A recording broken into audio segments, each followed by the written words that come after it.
Patuloy po ang ating mga kababayan sa kanilang paglikas. Ito, punong-punuan yung mga tricycle at ang mga sasakyan na nagmamadaling lumikas. Pumunta na sa matataas na lugar. Nitong alas 6 ng hapon po dito sa bayan ng Ballesteros.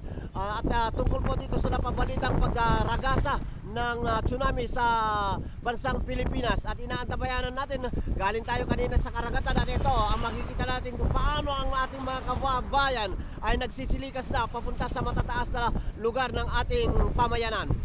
Ganito po ang ating mga kababayan sa kanilang paglikas. So ang exact location natin ay nandito tayo sa may beach ng Mabuttal, at makitang-kita natin ang ating mga kababayan na nagsisilikas na. Okay? So ito po ay preparation para makapaghanda-handa na po dito sa maaaring pagdating ng tsunami dito sa bansang Pilipinas.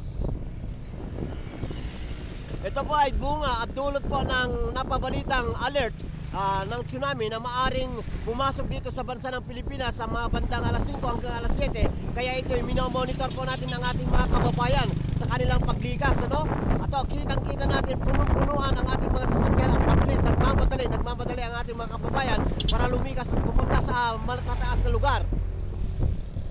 Ayan, hanggang doon sa kaduluduluhan po, kitang-kita natin ang exodus ng ating mga kababayan.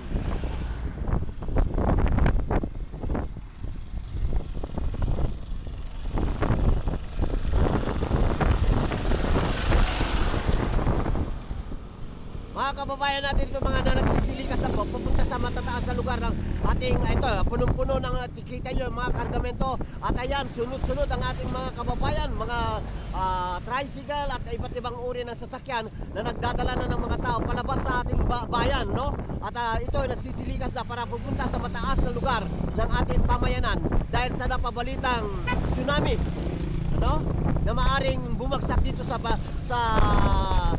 bansa ng Pilipinas nitong ika-11 Marso taon 2011. At nandito po tayo ngayon sa may bridge, may tulay dito sa bandang Mabuttal, isang barangay po ng pamayanan ng Ballesteros.